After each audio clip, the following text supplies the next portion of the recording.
Hello, family. Pastor George here. We're ready for another exciting episode of Set for Life. Hey, first of all, I got here with me co-pilot Thomas. Everybody give Thomas a shout out. George. Hey, we just want to Hi, let you know what's up, that everybody? we You know, always want to pray for you. So if you need prayer, just type in the chat. We'd like to pray for you in that area. Thank you for shouting out Thomas and everything, and doing this. So Thomas, how you doing? I'm doing all right. Yeah, I was just kind of flipping through YouTube, looking at some of your stuff that you've done recently, and I saw that you had this conversation with Darius Daniels. Can you tell me how that came about? Like, what was that about? Yes. So first of all, everybody, I had ministered at his church before, and then we also became friends, we began working together. And I just remember sitting down talking to him one time, and I was talking to him about like how wealth is built, and how it's done. And then we share something kind of in our hearts, and say, first, our love of Christ, but then also that we believe about building wealth, and then hold on, health too. Mhm. Because you understand that when you're building wealth, you also have to take care of your body's health. If there is one thing you figured out during this pandemic, it is your health is important. Because breathing is Yeah, important. When you agree, Thomas, breathing, yeah, yeah. And then yeah. when they start restricting that, that makes you say, hey, you know what? I got to start.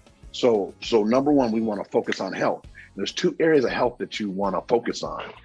One area is your physical health. Like people find 30 minutes a day to do something.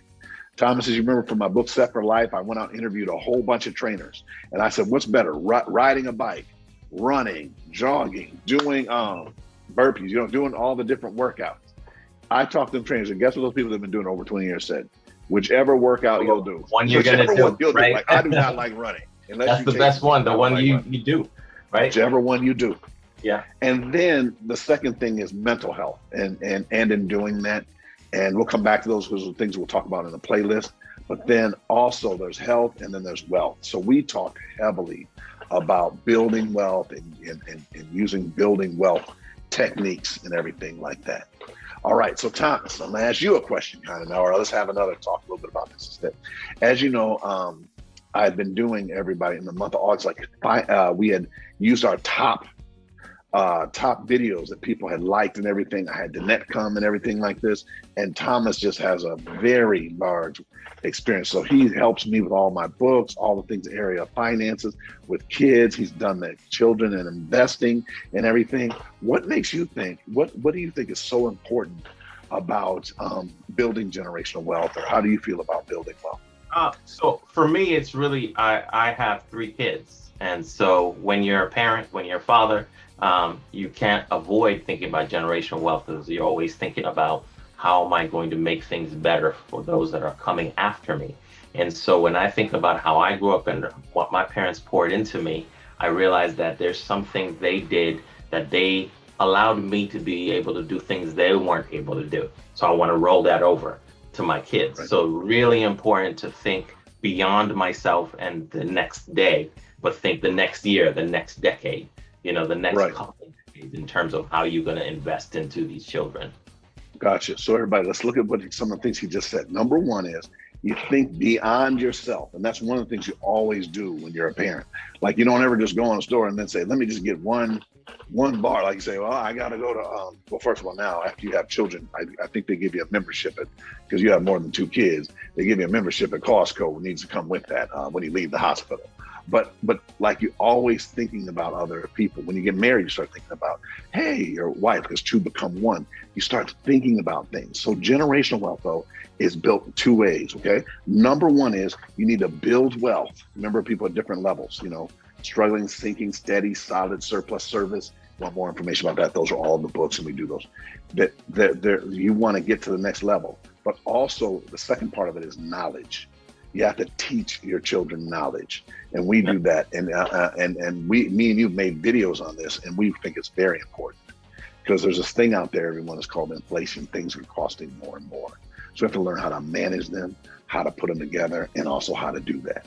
But you guys, I really enjoyed doing the interview with Darius. It was called "Where the Money Resides." So Where he does the asked money me live, questions. right? Yeah, he asked me questions rapid fire. So this is a very unique interview, one that I haven't done one like this before, and I hope you enjoy it. So hey, let's check out the show.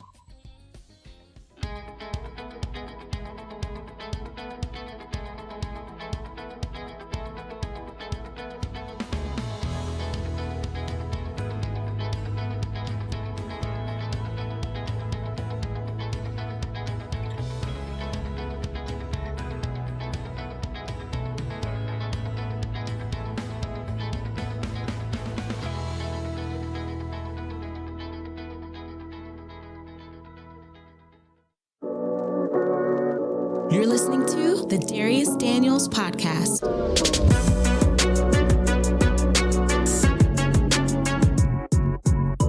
Well, everybody, I'm so excited about this conversation you're about to eavesdrop on. I'm telling you, this is about to be a gem dropping session. So I want you to prepare yourself with whatever apparatus you use to take notes, because you're going to need it today. This episode has the potential to really revolutionize your life. I'm telling you this right now. I've personally experienced the fruit of this guy's genius, his investment in me and in my family.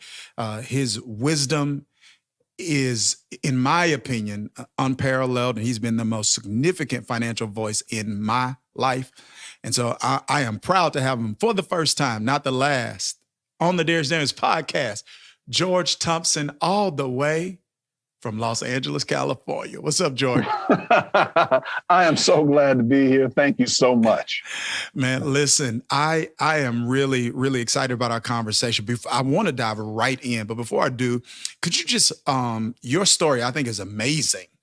Where you came from, how you came to faith, how you've integrated that into this idea of economic empowerment. So just for those who want to know a little bit more about your story, just tell us a little bit about who George Thompson is.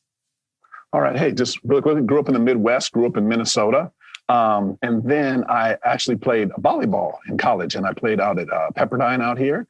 And I was the first African-American to play volleyball. One of the things that I did was I started investing when I was in college. And then I started kind of working with things and investments. And then after I graduated from college, I started working in the cellular phone industry, believe it or not. And I did that, did pretty well at that. But then I started investing and actually teaching investing inside of churches. I started teaching stewardship and how people manage their time, their talent, their treasure. I started teaching that. And then during that time, I said, hey, I want to make my first $1 million by the time I'm 35. And it took me till I was 31 to be able to do that. And that was purely in stock. So I did that through teaching, investing, and through investing. Then I actually started teaching other people through it. And that was through one of my first books called Millionaires in Training. And I just started teaching that. And I learned how to use my time wisely because I was working. And then also my mother was ill and she lived in Mississippi. And I used to fly 1 week out. I used to take 1 week out of every month and spend time with her. George, all right. Until so she passed. I hate to interrupt you, but you are just glossing over some minor details like they're not major. So first of all, you started investing in college. Now, I don't know what anyone else was doing when they were in college, but when I was in college, I was getting credit cards. Right. And they would give you the free T-shirts on the campus. I was getting credit cards and getting in debt. What was going on? And this is why I want to pivot in this direction, George, because this is what you did for me when I met you about 15 years ago. Right. I think what you did before we started shifting money, you shifted my mind about money. Right. You know, I come from Mississippi and a really, really small town. And as a Christian, I don't know what everybody else's experience is, but I really didn't have even a healthy theology of money. It was like almost two extremes. It was a poverty gospel or a prosperity gospel. I think something's in the middle and it's prospering, which is not the same thing as prosperity. So there was kind of like a mind shift. You helped me change the way I see money. Now, what was going on in your mind? What made you start investing when you were in college? Like what got you into that? What it was is I saw very wealthy people and I was just trying to figure out how they did it.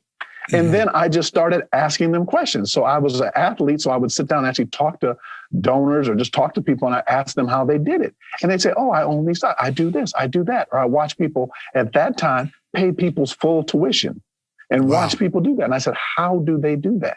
Yeah. And then I would start to read things in the Bible and I would say, let's start matching things up. Like it says, the wealth of the wicked is laid up for the just. But see, Darius, it didn't have a time or a date to it. So I said, let's start putting times and dates to things. And then in Jeremiah 29:11 says, God has a plan, a purpose for your life, plans of hope in the future. But how do we actually begin to work this out? And then the best, I've written 5 books, but the best financial book in the world is the Bible. Wow. The Bible has over 2,000 scriptures that mention finances. As you know, the parables of the Bible, Minister Major, they also involve possession. So if you look at people in the Bible, you look at how wealthy David, how wealthy Solomon was, and how, I've done one on Joseph, like how they've done things. But they've done it by putting God first and by following him, and by going through the process. And it's interesting, you said how we change your mind. If you look at mind, M-I-N-D, to be successful, first of all, it's money. The second thing is the I stands for intelligence. You can start intelligently doing things. And then the N is you have to have a need to want to be financially successful. And then the D stands for discipline. So that's actually how everyone shifts their mind. To be able to do that. One more time for my mind. Give us the acronym again, because I want to pivot. I want to get deeper. Give it to us one more time. Money. The M stands for money. Yes. See, we all have money. We just have to learn how we're going to manage it. Everybody, hopefully if you're driving or if you're watching, you hold up 3 fingers. There's 3 things you can do whenever you make money. The first thing is you can spend it. The second thing you do is lend it. That means put it in a bank. Banks are paying no interest right now.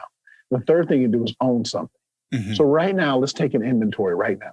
Whenever you make money, how much of it goes towards you spending it, how much of it goes into the bank, and how much of it goes towards you ownership? You should be owning things. So that's why you go out and you spend things and you go out and you own things. Yeah. Actually, even on a funny level, I'll tell you later, is that I've actually never bought Christmas presents or birthday presents or anything for my kids until this year. I've always bought them stocks in companies or I buy them real estate. So I don't spend money on my kids. I invest in them. Like, so one day my wife said, hey, we want to wrap gifts for him. My son said, wrap it. He open up gifts. So I wrapped up his karate uniform. I wrapped up a basketball. So you asked me to say the M, so let's go through them. M stands for money. Well, let's go, Darius. I stands for intelligence. The N stands for need. You got a need. There has to be a need. If you don't have there has to be a why. And the D stands for discipline. That's usually where people fall off a lot in that area. So we have to create a system that shows people how to be successful in their finances. No, incredible.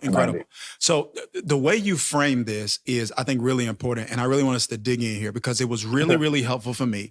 And I'm not saying everyone who is watching this or listening to this has the same struggles that I have in terms of that I had an unhealthy theology or ideology of money if you aren't religious. So here is where I really like for you to lean in. So for me, I've been talking a lot about this to my team and to our congregation of the church I lead. Like, I've really been leaning to this issue of economic empowerment because my why has been, I'm observing the plight of urban communities and seeing those of us who serve them have to go to, the private sector primarily. We've been waiting on the government for years. That isn't going to happen. Go to the, go to the private sector. And asking people who may not be attached to, invested in, aware of what's going on in the communities to actually help remedy some of these issues and change some things and turn things around. It's like, man, what would it be like for those of us who are aware, who are invested to be in a position to remedy some of those things? So I want this talk to be, this conversation, it's about wealth building. We want to empower people to build wealth so that they can make a difference with the wealth. 100%, no apologies about that. So with that being the case, I kind of want to, Darius, can I answer one of your questions? Sure. Something right now that's just said, because it's just very incredible. So you're saying that we're waiting for the government. Everybody saw the government were trying to do, I'm going to use a term they use, stimulus packages. Those are not stimulus packages. Those are relief packages. Our economy came to a screeching halt. They're not coming back now. So now those are stimulus. They're trying to stimulate a body, like how a body's laying on the ground. They're trying to just clear, bam. They're trying to do that. No, these are relief for businesses, for different areas and doing this. But for us to have economic empowerment, we actually have to do it ourselves. You're right. Waiting on the government, the public sector, because we already, and this is the other thing, we already have it. Good. So we have to just, first of all, look at what level we're at. I just want to show a real quick slide. And for those of you who don't do it, see, let's look at what level everybody's at. Everybody's at one of 5 levels. One of how many, everybody? One of 5 levels. 5 levels. The first level is struggling and sinking. That means you have the inability to pay your current bills. Then the next level is steady. You have just enough to pay your bills. But there's if some snap, crackles, or pops, then you fall down to struggling. I'm gonna come back to that. Then there's solid. That means you've been working somewhere for a while, putting in your 401k, doing pretty well. Mm-hmm. And then above that is surplus. Quite simply, that's extra money. Yes. And you're doing it. And then the highest level service, where you're not concerned with finance, you do whatever God puts you on this earth to do. Great. So what you want to do is find out what level that you're at. And then what you do is, I put this slide up here on there and we'll show it to you. So if you're driving, just keep driving, but do it. So struggling, steady, solid, surplus, service. Good. Find out what level you're at. And then what I spend my time on is getting you to the next level. Good. And that's what has to be done. And then you said something very key. You said, waiting on the government, waiting this, and we're saying, how do we do economic empowerment? Actually, the best economic empowerment plan is actually done by God. Great. God says in his word. So first of all, we start with this. Psalms 24:1, the earth is the Lord's and the fullness therein, and all that dwell within. That means we belong to God. Mm-hmm. Then it says in Philippians 4:19, it says, my God. Now you have to tell them about my God. That means that everyone take it internally. Sure. Shall supply all of my needs. But this is the part that people leave out. According to his riches and glory. You see, because what we're doing now is we're waiting on the government, we're waiting on the city, we're waiting on something to happen for someone to give something to us. Yeah. God is not. When it says God shall supply all our needs according to his riches and glory, that means that he has a chest and he has behind him a vault that's actually full of money. He's not waiting. It's full of money, opportunity, and resources. And we can talk about that. Yeah. But you see, we're not waiting on something. God's not waiting on something. He already has it. But he's going to bless us based on our ability and how we utilize and how good of a steward we are and how we manage the gift that he's given us. 1,000%. And listen, I feel like you're one of the best at this. Like I said, I met you in my mid-20s, and you've been you've been really, really intentional and generous in terms of the way you serve my family and I. So I know what it is to really take some of these biblically based principles, apply them in your life, and see the fruit of them. So let's talk about this, because there are people that are listening and they want to know, all right, I want to get to that next level. I want to start wealth building. George, tell me what to do. Okay, first thing is this. The first thing you want to do in order for you to do wealth building is get something called spending control. I didn't say budget, because you could get mad. So you have to control your spending. In other words, you don't spend more than what you make and what you do. Mm-hmm. So the first thing you do is you control spending. Now I'm going to get to the meat here in a minute, but you got to control that first. Okay. If your credit cards or your bills are so much you don't have an extra couple $100, it don't do no good for us to talk about investing. Now I'm warning everybody. When I talk about investing, I'm gonna get excited. I'm gonna talk fast too. It's not I'm trying to get anything past you. It's I get so excited. Yeah. Okay. So the first thing we have to do is spending control. You got to control what you're spending. All right. And the second is you got to do good. Everybody, how do you spell good? G-O-O-D. Get out of debt. Yes. I'm going to say it again. You didn't ask me to, but I'm going to say it again. I'm going to act like I'm preaching. Okay. It's good. It's get out of debt. You got to control our debt. Probably one of the most freeing things that I had is I live out here in Los Angeles, California, is paying off our home. And that frees up something called cash flow. Mm-hmm. So you want to control debt, but then also build wealth at the same time. Mm-hmm. So then you have what's called an asset.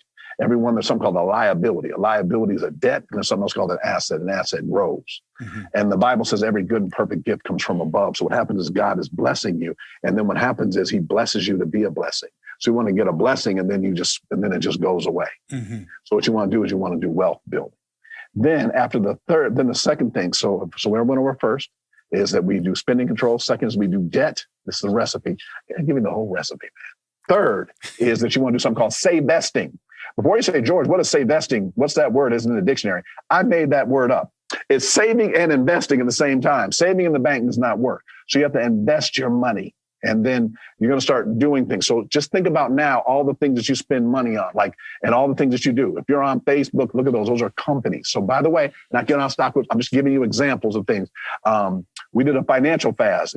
Amazon just released earnings. They made $100 billion over the last quarter. Mm-hmm. Okay, so you understand there's companies that you utilize on a daily basis. You ought to be writing them down, or whatever you said, apparatus, write them down, know what, and then also I can help you with that as far as investing in companies. But also through this pandemic, there's also been opportunities to invest in companies that you want to use it. Now, I'm not going to mention no names other than you Netflix and chill, other than you using Clorox. I'm not going to mention no names other than people do Zoom done Zoom. I'm not going to mention no stock quotes though today, but I just want to let you know, just think about some companies that you use. I'm sorry, am I talking too fast? No. All right. Number 3 is safe vesting. And then number 4 is you have to build a wealth machine. So you want to build a machine that you can run that is creating income. So I'm going to pick on you, Darius. Like if you have books, you have income, royalties, different things. Sure. You want to come from the north, south, east, and the west. Mm-hmm. And now's a really good opportunity to be able to do it. And if you want to, right here, I'm putting up a slide that walks through that. 4 stages of financial growth. So number 1 was spending control. Nobody wanted to listen to that, but that is key. All right. Debt elimination. That's it says debt elimination, but I call it cash flow. Mm-hmm. I mean, that's how you really flow. And then safe vesting. You guys, that's saving and investing. I need the mind shift today. There's certain things I want you to walk away. One is every time you spend any money, you're investing in it. But and then my question is, what's your return? Yeah. They got me. This is my first year because of small businesses, and I see what's happening with small businesses. I went out and had my kids go out and buy toys, and we went out and we did this for them. I let them buy toys, and I let them buy ones for their friends from school and mail them to them. And then we also have some people here at our church. We wanted to bless them with toys, and my kids picked them out. But other than that, we did that. But then I told them we're investing.